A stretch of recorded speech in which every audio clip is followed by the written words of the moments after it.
And welcome to NTD Newsroom. I'm Paul Graney. The White House says the economy is showing all the right signals as President Trump heads to Pennsylvania to talk about affordability. The Supreme Court is hearing a high-profile case challenging limits on campaign financing, while Royal Vice President J.D. Vance plays in the case. The Fed is expected to move forward with another rate cut this week. How that decision could affect you, and what President Trump says about the key test for a new Fed chair nominee. A federal judge in New York allows the unsealing of grand jury documents related to Jeffrey Epstein. We can expect to see those records soon. DHS warns that Illinois has released hundreds of violent criminal aliens. It's calling on the state to keep thousands more in custody. Nassau County Executive Bruce Blakeman launches a campaign to be the next governor of New York. The Republicans' entry into the race pits him against fellow GOP candidate, Representative Elise Stefanik.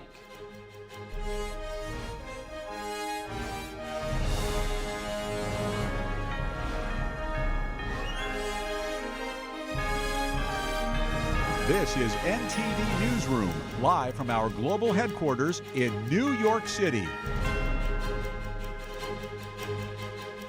And it's great to have you here this Tuesday afternoon. Some positive economic numbers are setting the backdrop for President Trump's visit to Pennsylvania today. The White House citing what it called strong economic news, saying that national average gas prices have dipped below $3 last week for the first time in 4 years. And median rents for U.S. apartments have fallen for 4 straight months. Consumer confidence also began to rise, according to a national index. U.S. Small Business Administrator Kelly Loeffler reacting on Bloomberg. This is the Trump agenda. This is deregulation. He's already deregulated to the tune of $200 billion. That's a saving of $2,000 per family. That's just a start. We're cutting about 30 regulations for every new regulation. When I talk to small businesses, they say they were crushed under Biden's regulatory regime, Green New Deal that raised costs, not just through his executive orders, but through the agencies, which added additional trillions. So between tax cuts, deregulation, fair trade, we see jobs and opportunities coming back to America, and then $18 trillion of investment coming in. A lot of that's going to play out on Main Street. Some economic challenges do remain, though. Electricity prices in Pennsylvania are climbing for winter. First-time home buyers face record-high energy costs, and voters continue to voice concerns about tariffs, healthcare premiums, and the overall cost of living. Trump's stop in Mount Pocono is already sparking intense partisan messaging ahead of the 2026 governor's race and key House contests. Republicans say the president is lowering prices for working families, while Democrats argue his policies are driving costs higher. And a long-running legal battle over the Biden administration's student aid and verification exemption program, known as SAVE, has finally come to an end. In a press release today, the department unveiled a settlement agreement with the state of Missouri. It says student loan borrowers in the SAVE plan, called forbearance, must choose a new repayment plan. Under the proposed settlement, the SAVE lawsuits would be dismissed, and in return, the Education Department would stop enrolling new borrowers in SAVE. It would also move all current SAVE borrowers into legal repayment plans. The entire SAVE plan has been blocked since February. An appeals court sided with Republican-led states who argued that former President Joe Biden did not have the authority to create the plan. As of July, the department has identified more than 7 million borrowers enrolled in SAVE forbearance program. And the Federal Open Market Committee is meeting today and tomorrow. That's the Federal Reserve panel that decides interest rates. As its members look at economic data, they might also have an eye on the Supreme Court.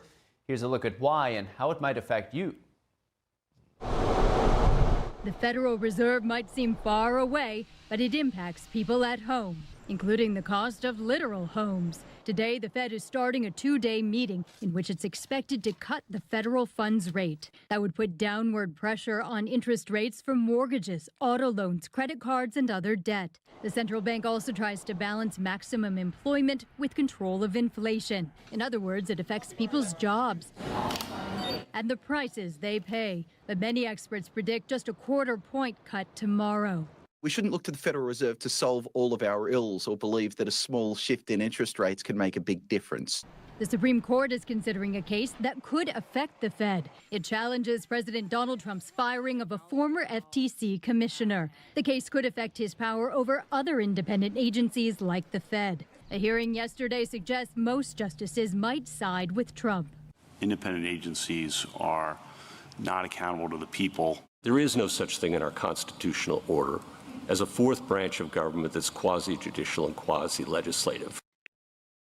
And President Trump discussed the Federal Reserve in a new interview. He said support for immediately cutting interest rates would be a requirement for anyone he chooses to lead the agency. The comment came in a Politico interview just released yesterday.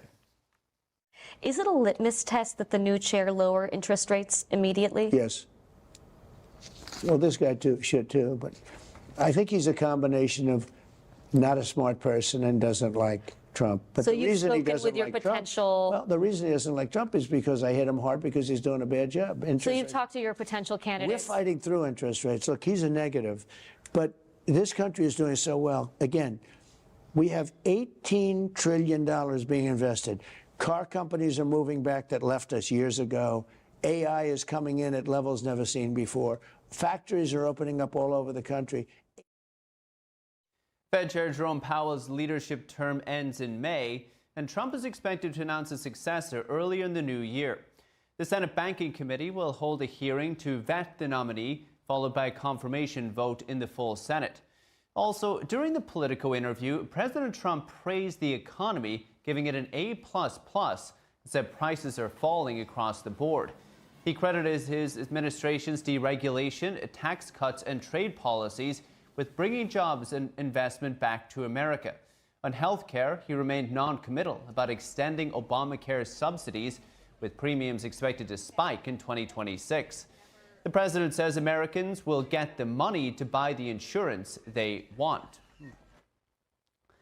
And the president said he will allow NVIDIA's H200 processors, the company's second-best AI chips, to be exported to China. In a Truth Social post yesterday, Trump said he informed Chinese regime leader Xi Jinping about the move and that Xi responded positively. Here's the details. This is DGX1. President Donald Trump on Monday said NVIDIA will be allowed to sell its H200 artificial intelligence chips to China, but at a price. The U.S. government will collect a 25% fee for each chip exported, higher than the 15% floated in August. A White House official says it will be collected as an import tax from Taiwan, where the chips are made, before they undergo U.S. security checks and head to China. NVIDIA shares jumped after Trump's announcement on Truth Social, up 2% after hours, following a 3% rise earlier on reports of the deal.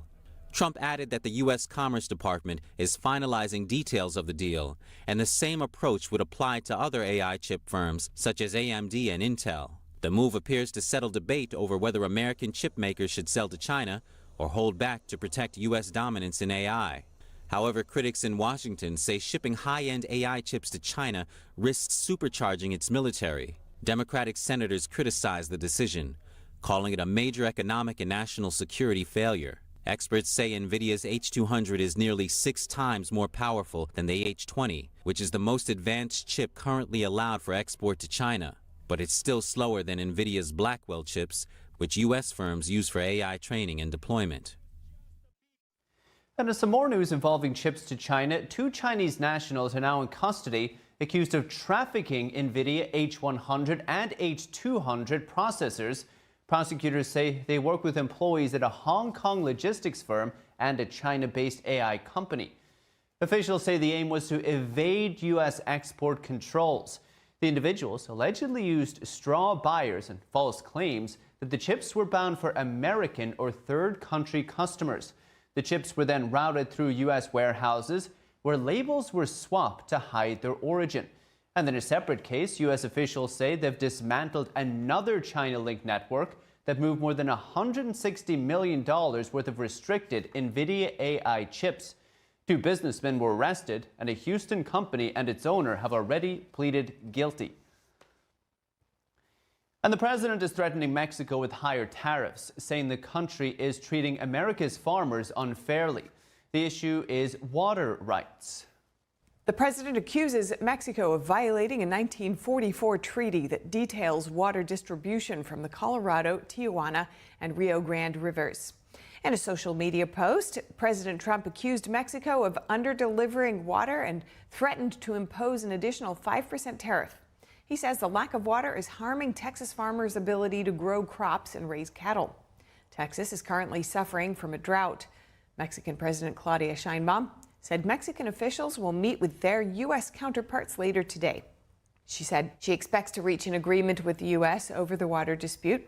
Mexico is the United States' largest trading partner. The current tariff is 25%, but the vast majority of goods are exempt under the U.S.-Mexico-Canada Free Trade Agreement. And a federal judge in New York is allowing the Justice Department to unseal grand jury documents in this sex trafficking case against Ghislaine Maxwell.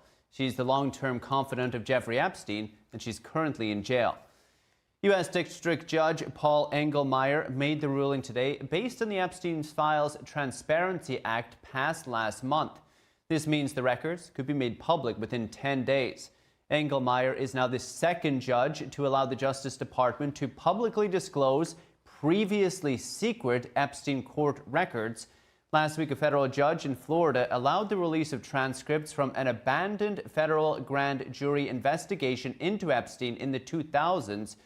Another request to release records from the Epstein's 2019 sex trafficking case is still pending in New York. And the Supreme Court is hearing a high-profile case today involving campaign financing, and Vice President J.D. Vance has a stake in the case. Vance is among those challenging limits on how much party committees can spend in coordination with candidates. The current law restricts such spending to around $4 million for Senate races and $127,000 for at-large House seats. Vance filed the challenge when he was a Senate candidate, and other challengers include the National Republican Senatorial Committee and the National Republican Congressional Committee. They want to get rid of the limits on spending altogether. The Trump administration supports the challenge, but the lawyer defending the law argues the challenge should be dismissed because Vance is no longer a political candidate. And with us now is Mike Leon, host of the Can We Please Talk podcast, and Tony Kinnett, national correspondent at the Daily Signal and host of the Tony Kinnett Cast radio show and podcast. Gentlemen, great to see you both as always. Mike, the DNC is against striking down these limits. Why is that when it would give them more freedom to spend how they wish? Oh, that's a great question. If I had that, maybe I'd be working for them. I have no idea why they would do that. But, you know, one of the things that makes me laugh about all of this, Paul, is as I was reading, you know, this case, and again, for people out there that are uninitiated, the Supreme Court has not weighed in on this. They're listening to oral arguments right now, and the decision will be made in June as we're heading into the midterms, right? But the challenge that's being brought by the NRSC, right, in terms of violating the First Amendment, I get that part of it, right? If you look at right now what individual contributions you can make, I think it's around $3,500, and it's capped depending upon you know, who it is that you want to donate for within a given fiscal year. That I should be allowed to at least donate to more folks, right? If I want to do that. Super PACs right now, if it's for a particular candidate, could obviously donate as much as you want, right? So I get the challenge in and of itself, but I also get why the DNC is on the opposite side of this, because again, what's going to happen is we have billionaires that are impacting American races right now. And again, it doesn't matter about the R&D designation is one of the things I've always liked to say, and Tony loves as well that I say it. It really matters about the money and the influence that's being had in all of this. Now, it looks like the Supreme Court will obviously weigh in on this in June and lean if the conservative majority holds at 6-3, and we'll see what Justice Roberts does. But I can see why the case is being brought in terms of the First Amendment and what they're trying to do, and the FCC doesn't really have that much teeth. But I also understand that we have too much influence from too many wealthy super billionaires in this country, in American politics, and that needs to change, and that needs to be enforced. But we need a mechanism to enforce that. Well, Tony, do you agree with that? Is there too much influence here in the States from ultra-wealthy donors, and will the outcome of this case actually impact that at all? The question I would have is what financial limit is put before you're no longer allowed to have influence in American elections? Again, Elon Musk has pumped in a lot of money to a lot of Republican races that seemed to have a negative impact. We saw that in the Wisconsin Supreme Court races specifically just a couple of months ago. So again, the idea that Alex Soros shouldn't be allowed to donate to Democrat candidates, of course he should. It's his money. He made it here in the United States. He's an American citizen. He should get to spend his money how he will. Now, here's my caveat to this. Every dollar documented, and the dollars must come from inside the United States. And corporations or PACs or billionaires that have amounts of money that are held in offshore accounts or are held in other currencies and other denominations at other places around the world, those dollars should not be allowed to be used in United States elections, even though the actor doing the donating is a resident of the United States. So I'm more of the opinion here that, yes, anyone should be allowed to donate to whatever candidate they feel necessary. If the DNC wants to spend all of its resources funding Jasmine Crockett's Senate race in Texas, they should be able to do so. And if voters don't like Elon Musk or Alex Soros putting a lot of money into a race, it's very clear that just because you throw money in and stir it around doesn't weigh an election. And so as long as it's documented, there's no reason that once you reach a certain financial threshold, you become Satan. I think that that's a kind of a childish view of political influence. But again, I think that Mike making the First Amendment argument, I mean, he's right. He knows exactly where I'm coming from, and we agree on that. Yeah, if the DNC wants to spend its money, absolutely.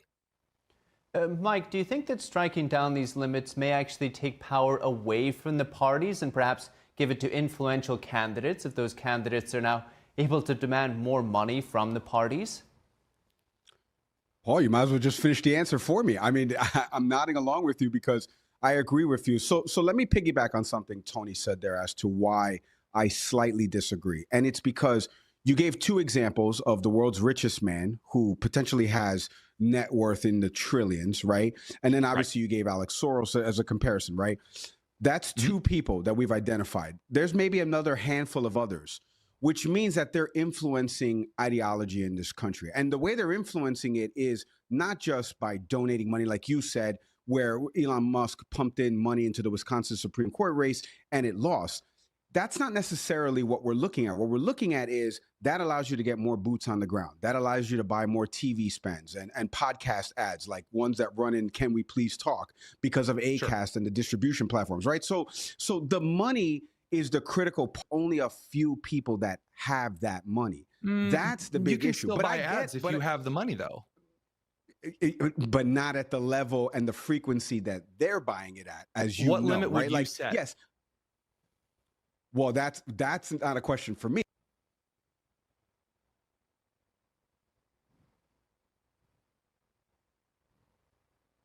Saying that not only does the FEC not have any teeth, but also that the limits don't mean anything, right? Because they can't have a quorum on this. So your question, Tony, I don't know what the limit would be set, whether it be on an individual or whether it be on an organization that's donating to that. I agree with you on the First Amendment thing. They should be able to donate. I agree with you. U.S. funds, not international funds or funds that are in offshore accounts. Totally agree on both of those points. But I think there has to be an enforcement mechanism because the FEC right now, just John Roberts' words, not my words, is that the FEC is toothless in all of this. And so we need a mechanism that polices it better. I think we both agree on that. That I very much agree with. Very, very much. Very much. But we're talking about Elon Musk's donations last year to President Trump. He donated to a Trump-friendly super PAC. What is the difference between doing that and now if the assuming or imagining that the decision goes the way of Vance and co., that somebody will be able to donate directly to the candidate via party? What's going to be the big difference here? Tony, you can go first. Paul, that's the right question here. And this is something I appear to be having a little bit of a network issue, maybe in and out. So if I freeze and smile awkwardly, that would be why. So in this instance, I think that what you are seeing right now, and I look back to the famous presidential debate between Trump and Clinton in 2016, in which she pointed out that there were all of these tax breaks that wealthy Americans were using to get around things. And Trump pointed out that her entire time in the Senate, she did nothing to fix them because those are her donors. Right now, the wealthy can afford very fancy accountants that will get them around certain rules because laws, rules, and regulations, especially with toothless agencies to back those up, they have to be done in a specific way. And there's all kinds of back ways around legal semantics. And so again, by removing regulation that's written in a very specific fashion and then saying, well, you have to be very overt in cataloging what it is that you spend, it makes it more transparent. And it allows the American people to be the moral arbiter of whether Elon Musk wants to donate money to a political PAC, which should be documented, or whether he wants to donate that money directly to a political campaign, which should be documented. Or if there's a conglomerate or an aggregator of funds, for example, like the ActBlue funding model, then they should be putting those out just as clearly as the NRA or a pro-life organization over on the right. The transparency angle, I think, is best, which is why I think all the way back to the beginning of the segment, Paul, when you said that the motion to dismiss was based on Vance not being a candidate anymore, that's silly. If you're going to argue the merits of this case, whether or not someone's a candidate by the time the slow legal system of the United States gets around to fixing it is a waste of Americans' time to make that kind of a case. Mike, you see any big difference between donating directly to a campaign, no limits on that, versus donating to a super PAC? No, and again, I'll echo what kind of Tony said there. I really think it's all about the mechanism here in all of this. You know, as I started reading this yesterday and I listened to some of the oral arguments, because the Supreme Court is obviously listening to a bunch of cases now on the fall docket, and I got a chance to listen to this, and I'm like, I do agree with the overarching premise, because there's got to be freedom of choice in this country and expression, and especially you shouldn't be penalized because you happen to make certain amount of money in this country, so you want to donate to X organization. And Tony mentioned the ActBlue, which obviously gets a lot of money in for Democratic candidates, and it's all single individual donations that you can make, right? And you can make it on a recurrent basis, and obviously there's a cap to it, but you should be allowed to donate to what you want to donate to in this country. But do I see the difference, the negligible difference? No. But here's the difference though, Paul, right? A super PAC right now, as the current rules are stated, a super PAC that's designed and solely focused on one candidate, you can unlimitedly donate to. Right. How many super PACs do you know that you can set up for an individual? Like, I'll just give it an example right here. Robin Peguero, who's running for the 27th district here in Miami against Maria Salazar, is on the Democratic side. Happen to know him personally. I've met with him and talked with him and stuff like that. There's no super PAC set up for Peguero future tomorrow, so he can't get these unlimited type of funds. He's running in a House seat, right? Like, what super PAC would actually prop up unless there was somebody that he knew that was a billionaire? And that's ridiculous. He shouldn't have. Everyone who wants to donate, I mean, if you're in Nevada and you're a billionaire, you want to donate to him because you're like, this could make a future choice in Florida. They need that Democrat in Miami. Absolutely. 100%. And then if I'm the Republican chair in Florida, I'm going to say, look at these skeezy Nevadans trying to donate all this money to a Miami election. That's the American political model for sure. Very well articulated. I'm sorry to cut you off, Mike. That was just so well stated. No, well, Tony, and the thing is that first of all, I'm going through it because I've spoken with him, but also, like, this is what's wrong with the system. Tony and I just identified the problem with the system. I think the case itself on its First Amendment merits makes sense. But maybe I got to go back and listen to your arguments. I haven't heard the mechanism, the secondary part, because what happens is, let's use college football and college sports as an example. You know, I went to Rutgers. We don't have too many people. Yeah, we don't have too many people in the Nil Collective, but Tony's in the state of Indiana, and Indiana has Mark Cuban, who went to Indiana, and Mark Cuban's pumping money through that Nil Collective, right? So they have the money and the funds, and we just don't have somebody that agrees or graduated from the school with those funds. It's the same type of mechanism in politics. Do you have somebody that aligns with that ideology that you can lean on to donate? And that's where I think the Democratic challenge makes more sense, because it's like, well, wait a minute, then we would actually lose, because there probably are more billionaires that tend to lean more conservative leaning. So we'll see how it all plays out, because we won't find out till June anyway. Very good. Mike Leon, Tony Kennett, gentlemen, thank you. Thanks, guys. Thanks, Paul. And still to come, Nassau County Executive Bruce Blakeman launches a campaign to be the next governor of New York. The Republican's entry into the race pits him against fellow GOP candidate, Representative Elise Stefanik. We have that and more after the break.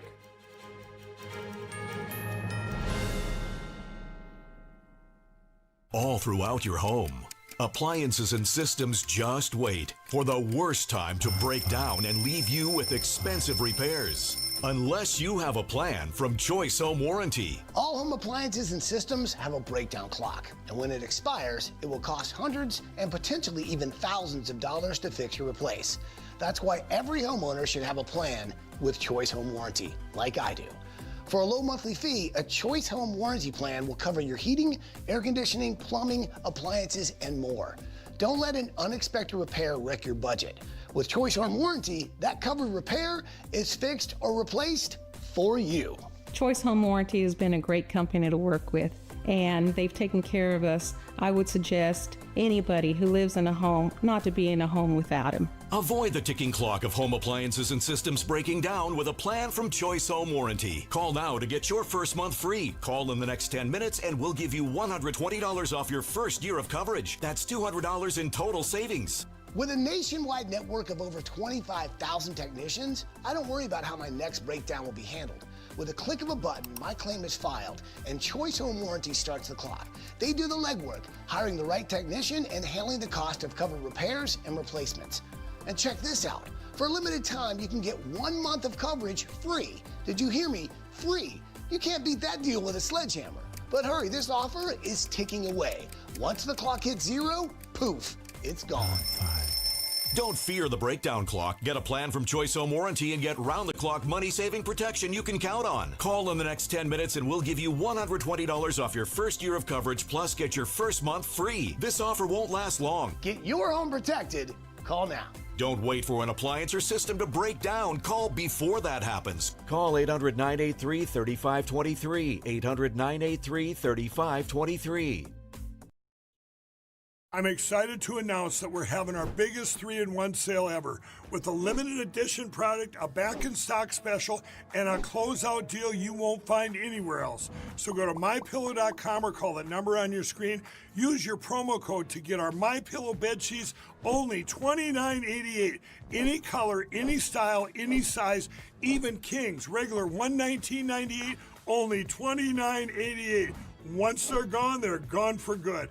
How about our My Towels? They're finally back in stock, but not for long. Get a 6-piece My Towel set, regular $69.98, now only $39.98. And for the first time and the only time ever, get our limited edition premium My Pillows. They're made with Giza cotton and designer gusset. Queens $17.98, Kings only $19.98. So go to MyPillow.com or call the number on your screen. Use your promo code to get the best offers ever. Quantities are extremely limited, so order now.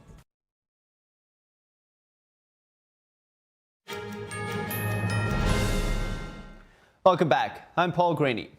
Nassau County Executive Bruce Blakeman is running for governor of New York. The Long Island Republicans entry into the race pits him against fellow GOP candidate Representative Elise Stefanik. Under Blakeman, Nassau became the safest county in America by hiring more cops, locking up thugs, and cooperating with ICE. He cut taxes, balanced budgets, and protected girls' sports by mandating that boys play with boys and girls play with girls. Blakeman's leadership earned Wall Street bond rating upgrades while running a county bigger than 8 states. President Trump has yet to endorse a candidate, calling both Blakeman and Stefanik great people. Former New York Governor George Pataki was the state's last Republican governor. Pataki served 3 terms from 1995 to 2006. Blakeman's announcement comes as incumbent Governor Kathy Hochul, a Democrat, faces a primary challenge from her own Lieutenant Governor Antonio Delgado. And Miami voters head to the polls today for a runoff election to choose the city's next mayor. The race pits former County Commissioner Eileen Higgins against retired Colonel Emilio Gonzalez, a former city manager.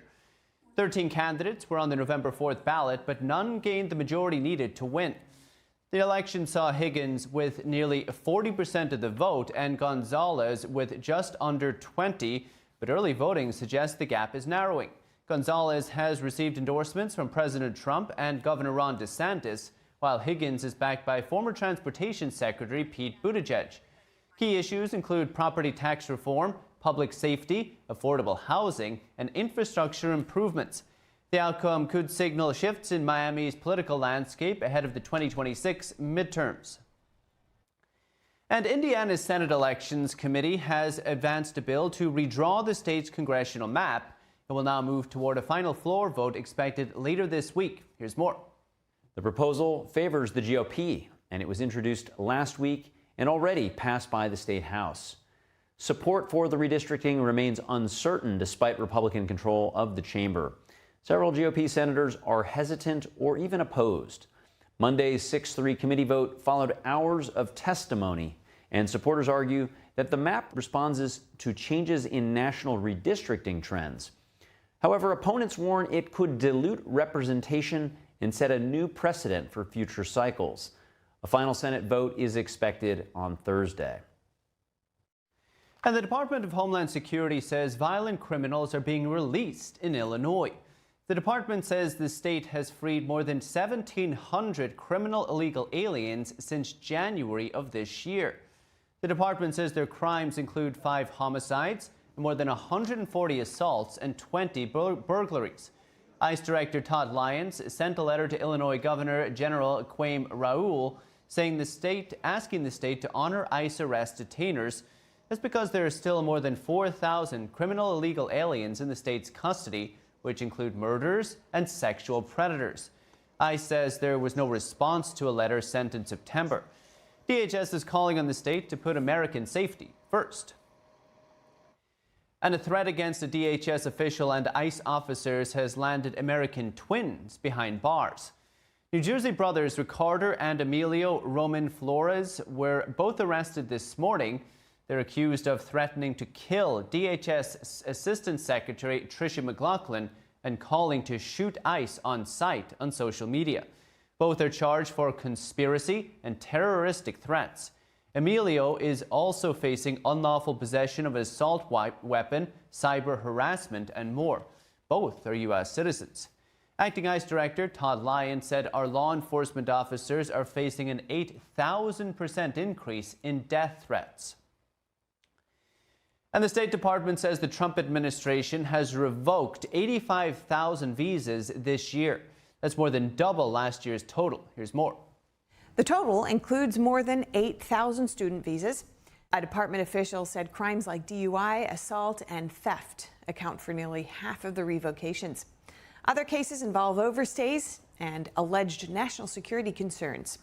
Some of the revocations have sparked First Amendment concerns, especially involving international students tied to protests over the war in Gaza. And President Trump defending his directive to strike drug boats as Democrats and reporters continue to press him to release footage of that second strike that killed 2 alleged smugglers. The president outlines to reporters why he says the strikes are needed in the first place. And NTD's Melina Weiskup has more. The media and Democrats are now pressuring the Trump administration to release the raw video of the second military strike that killed 2 drug smugglers. During a heated exchange, President Trump sought to remind a reporter why he's directing the strikes in the first place. He now says it's under review. Are you ordering the secretary to release that full video? Whatever he decides is okay with me. So every boat we knock out of the water, every boat, we save 25,000 American lives. That was a boat loaded up with drugs. I saw the video. They were trying to turn the boat back to where it could float. And we didn't want to see that because that boat was loaded up with drugs just like everything else. But every boat we shoot down, and I don't know if you know, we're 92 or 94% down in drugs coming in by the sea. Since the Trump administration began targeting drug shipments by sea, Democrats have raised questions and sought to limit the president's authority.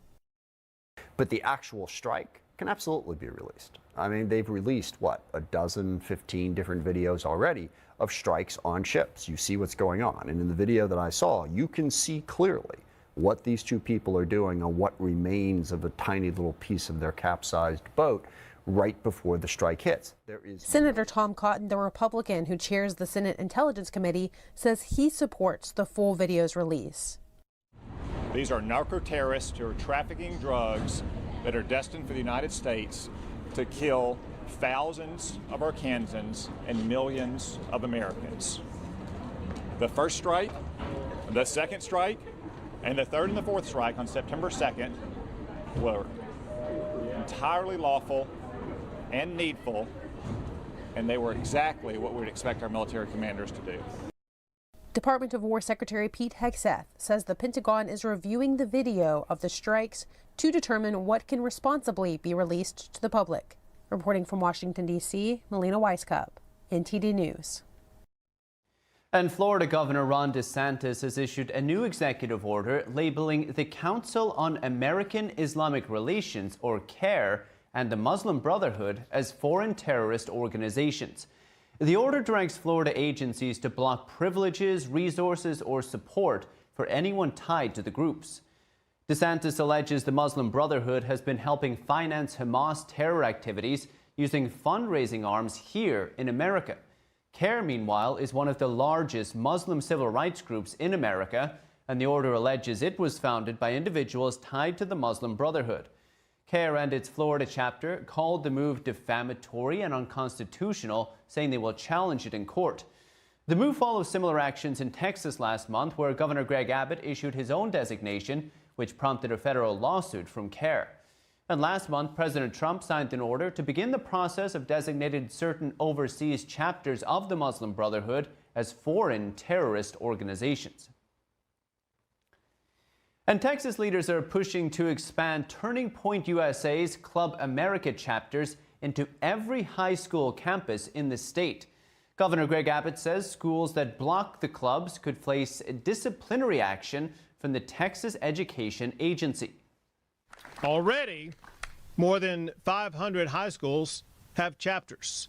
And with what Lieutenant Governor Patrick is doing, what the state is doing, will expand upon that. Let me be clear. Any school that stands in the way of a Club America program in their school should be reported immediately to the Texas Education Agency, where I expect meaningful disciplinary action to be taking place for any stoppage. And this is about values. This is about constitutional principles. This is about a restoration of who we are as a country. Abbott describes Turning Point USA's expansion as evidence of a cultural shift among teenagers. Lieutenant Governor Dan Patrick has tied the movement directly to Charlie Kirk's legacy, saying his message has intensified since his assassination. He said Club America now fills a void left by fading civic and faith institutions. The push in Texas comes as Turning Point reports tens of thousands of inquiries nationwide to start new chapters. The Texas initiative mirrors similar partnerships in Oklahoma and Florida. And as day 5 of the evidentiary hearing in the Luigi Mangione case, Mangione has been accused of murdering United Healthcare CEO Brian Thompson. His defense is claiming that police conducted an illegal search and seizure. NTD's Arlene Richards, who has been in the courtroom, has more on this morning. As far as what the defense is claiming, they're claiming that there was an illegal search and seizure. And they're saying this because at some point in the incident that happened at McDonald's, they actually did start the search of the backpack. But this was after Luigi Mangione was read his Miranda rights and he was handcuffed and placed into official custody. They began the search, and one of the officers, Officer Wasser, found a magazine clip, which is bullets, right? Ammunition. She found the ammunition, and at some point, one of the other officers said, well, we'd better stop here and put everything back in the bag and take it to the station to continue the search. And then another officer, they started to have a conversation, and another officer said, I think at this point, we need to get a search warrant. His supervisor said, no, we don't need the search warrant. This is a search incident to arrest. But the other officer kind of pushed back and said, well, we already know who he is, meaning that they knew that he was probably likely the person that the New York police were looking for in the CEO shooting. So that's why they're claiming now that this was an illegal search because of what this officer said, I believe. So this was Officer Stephen Fox. He was a patrolman who was in the K-9 unit. He testified that he heard the dispatch talk about McDonald's manager calling and saying that some of the customers believe they see the man who conducted the shooting or who did the shooting in New York, or that New York police were looking for.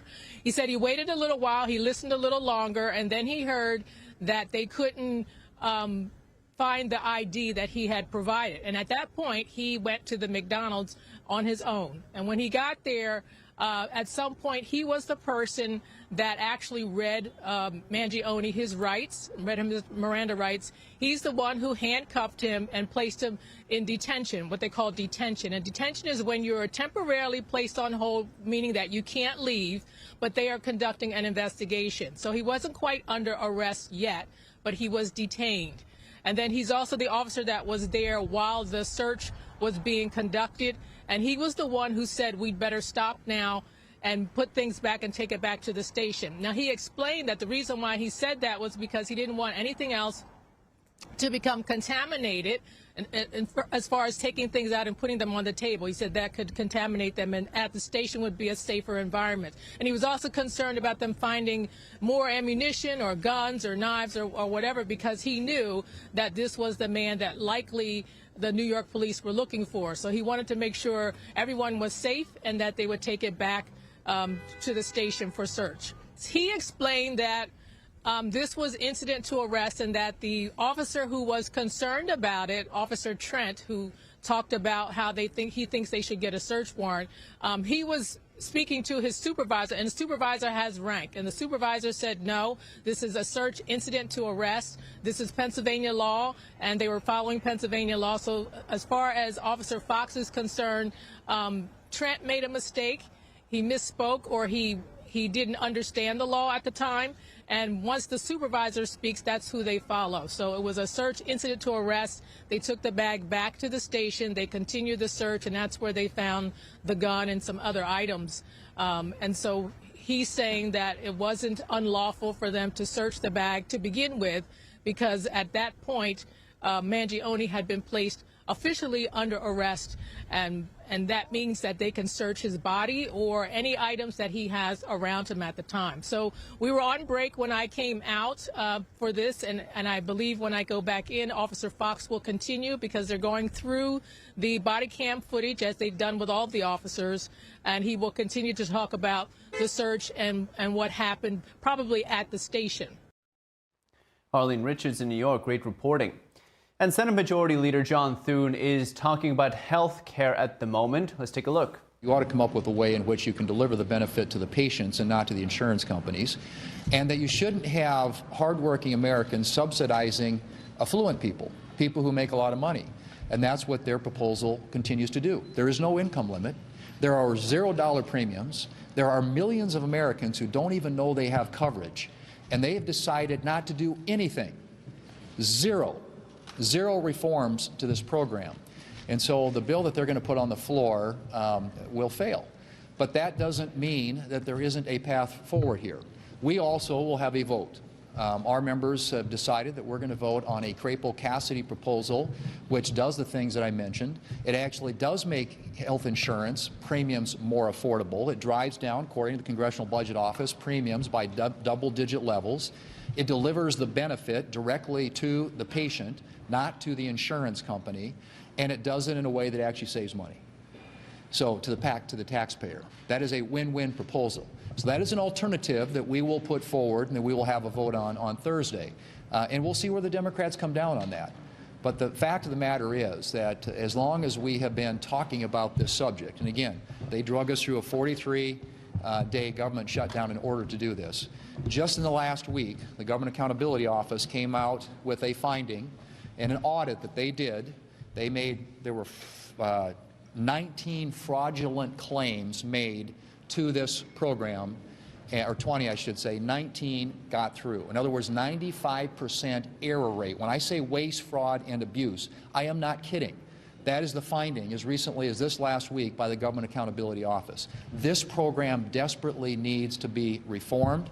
The Democrats have decided we're not going to do anything to reform it, and so we'll see where the votes are on Thursday. But we will have an alternative that we will put up that reflects the views of the Republicans here in the United States Senate about how to make health insurance more affordable in this country, how to ensure that it's not the insurance companies that are getting enriched, that it's actually benefiting the patient, and how to make sure that this is a good deal for the American taxpayer.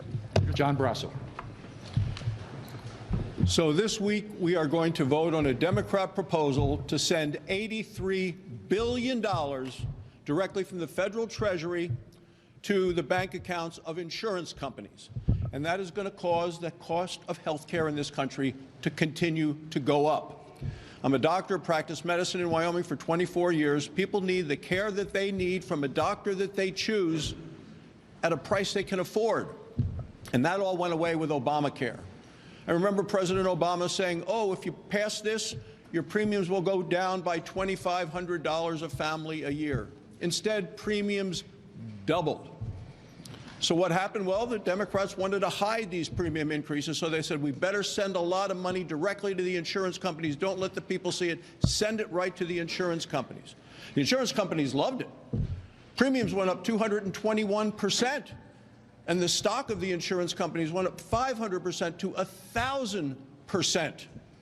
That's what happened with Obamacare. And now at this point, over 90% of premiums are subsidized by the federal government. Obamacare was always pricey. It was never affordable. And then during COVID, people saw this and said, well, Democrats said, this is bad. Its prices keep going up. What do we do?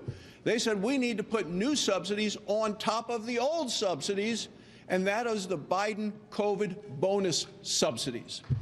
Those are the ones that are expiring at the end of this week. What happened? Well, the Democrats chose that date for expiration, but they also removed any income limits. You can make $1 million a year, and you're still getting all the subsidies from the federal government paid in your name directly from the government to the insurance companies.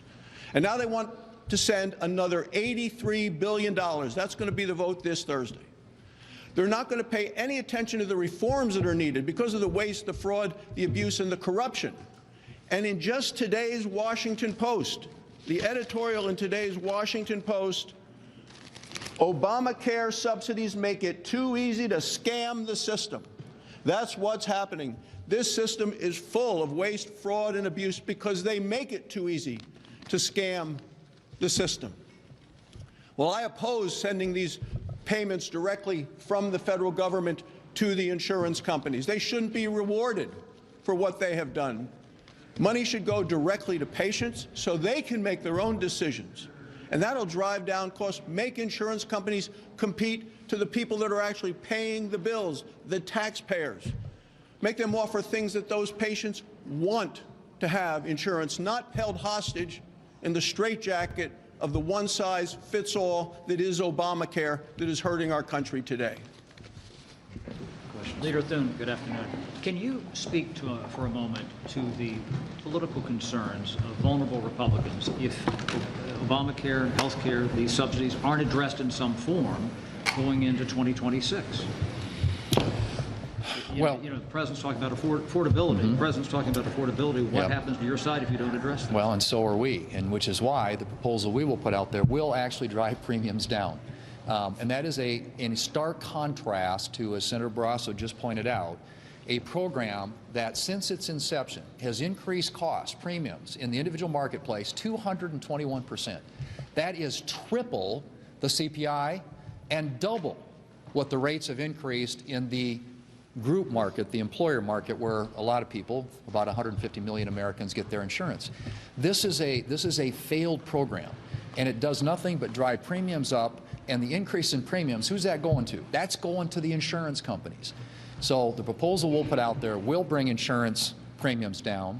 It will be fiscally responsible, and it'll get us away from the practice of giving the money all to the insurance companies and put it back in the hands of the patients. So there will be something out there that Republicans will be able to talk about and support and vote for, and then we'll see. I mean, what happens on Thursday? Maybe there's some wise Democrats who will decide to vote for a proposal like that. But if there aren't, if neither proposal gets 60, then we'll see where it goes from there. But I do know that we want this issue, affordability, to be front and center. And the way to do that is not to extend for 3 years at a cost of $83 billion to the taxpayers a program that continues to drive insurance costs, premiums higher and higher for the American people. On these Venezuelan boat strikes, a number of your members this morning said they would support releasing the video of that September 2nd strike. publicly. Would you personally support that? Well, I'm happy with what they are doing. I think they are, the relevant committees, as I've said before, the Armed Services Committee, both Democrats and Republicans have had an opportunity to view that video. How they decide to proceed with it, I'll leave to their, to their discretion. But I think anybody who probably wants to, any member who wants to see that, I suspect probably would have that opportunity if they choose to. Given the uncertainty of the tariffs with the Supreme Court decision potentially overturning them, does it make sense for the president to turn to those tariffs, that tariff revenue, to pay for farm aid? And tariff revenue goes into the federal treasury. Isn't it the Congress's power to spend that tariff revenue as it sees fit? Yeah, I mean, for those of you who've been following foreign policy for a long time, which I have, I've been through 4 farm bills. The one we're working on right now that got derailed, but we got a lot of it included in the reconciliation bill last summer, would have been my 5th. And throughout the years, there have been attempts, and obviously this is the most recent one, to deal with tremendous losses that are being experienced in the agricultural marketplace, in this case because of a loss of markets. And that is related to some of the trade issues that we're dealing with. The President's obviously trying to get the attention of the Chinese, get us into a better place in terms of reciprocity with them. But in the meantime, it has an impact on the markets that a lot of our agricultural producers have access to. So to me, it makes all the sense in the world that if you've got a lot of revenue coming in from tariffs, and you need sort of a bridge for farmers. A lot of the changes that we made in last summer in the reconciliation bill don't take effect until next year, and the farmers, the safety net programs, will benefit from those. In the meantime, to have something that helps them bridge that time when they've had this loss of markets and are experiencing historically low commodity prices and historically high input prices. The margins in agriculture are gone. And I say that for corn and soybeans, other commodities, but those two in particular are where we've seen a real impact. And I think the administration's trying to respond to that and ensure that the farmers get to a time where we have that market is opening up again, China's opening up again. So hopefully this will be a bridge to the future. But I think what the administration did in terms of using tariff revenue to do that makes sense. Just on the Venezuelan boat strike again, I know you say that all your members have access to that video, but they're coming out with a dramatically different interpretation of that video. Isn't that one of the reasons for the administration to be transparent and release the video for all Americans to see? Well, look, I think, again, I think that the relevant committees here on Capitol Hill, that has been made available to them. And I'm going to leave it up to them to decide who has access to it. But as I said before, I think any member of Congress, and certainly people are going to come up with different interpretations because we live in a political environment. And but I suspect that anybody who has seen it knows pretty clearly what the facts are. And I'll leave it at that. I think that the relevant committees will make decisions about who has access to it. Back on health care, does Cassidy Crapo have unanimous support in your conference? And some of your members have also put forth temporary 2-year extensions of the ACA with changes with hide language with other reforms. Might those come to a vote as well? Well, we have other members, as you point out, who have their own proposals, and they, you have to ask them how they want to have those dealt with. But I suspect you may see others advanced, other ideas advanced, and whether or not those get voted on, I think, is going to be probably up to some of our colleagues who are offering those proposals. What I can tell you is, as a conference, our members, and I can't say 100%, but I think for the most part, I would argue are united behind the Crapo-Cassidy proposal, which, as I said, in terms of its emphasis, is about patients, not insurance companies, and about lowering premiums, not increasing them, and about getting a better return for the federal taxpayer. Thank you all.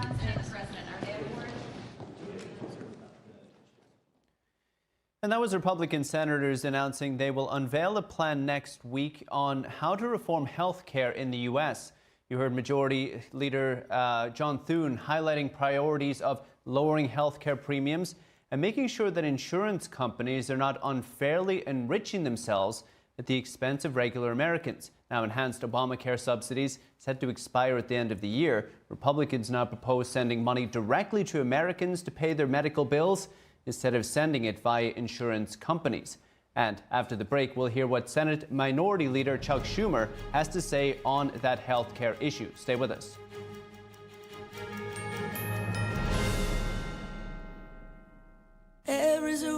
laid out for me. Boxes everywhere. And this is gonna be Addie's room. I am blind, you're really gonna like it. I hope so, yeah. I know this road is there for me. There is a long way. First night here, but Amy seems cool. The way it's down by the river. I am blind, but I need not see. I got this. I know this road is there for me. Okay. If I'm really free, take me down to the river and wash me.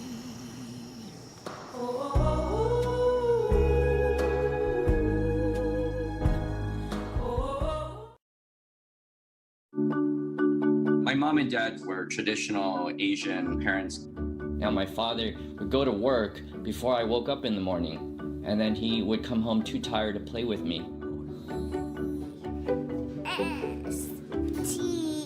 I tell my son, I love you every single day. Now my dad has never said that to me. Not because he doesn't love me, but because culturally it wasn't comfortable for him. So I teased him the other day and I said, how come you never say that to me? And he said, you're too old now. Now that he's a grandfather, he says, I love you to my son every time he sees him. My advice to all the fathers out there, forget the material things, forget the cultural restrictions. They grow up way too fast for you to waste even a single precious minute or moment. Say bye-bye. Bye-bye.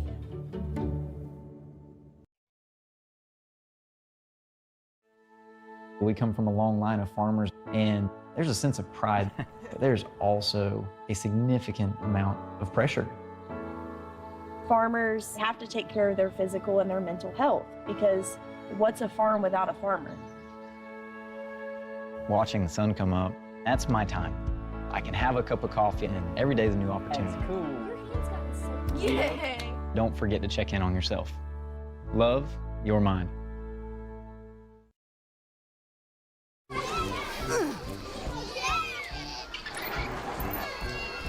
If you love them enough to crawl into a play place to get them to come down, then surely you'll check nhtsa.gov/the right seat to make sure they're in the right car seat.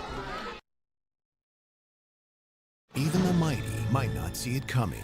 It's prediabetes, and it captures 1 in 3 adults. But you can escape. Take the 1-minute prediabetes risk test at doihaveprediabetes.org. Be your own hero.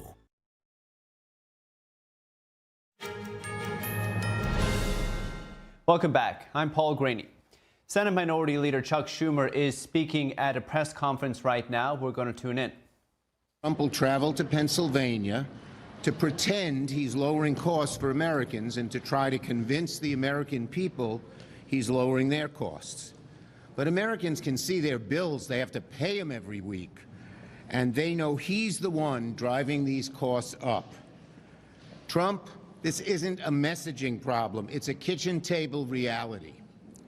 And the American people are feeling the pain that Trump caused. His tariffs have jacked up the price of everything from groceries to clothing to energy and so much more.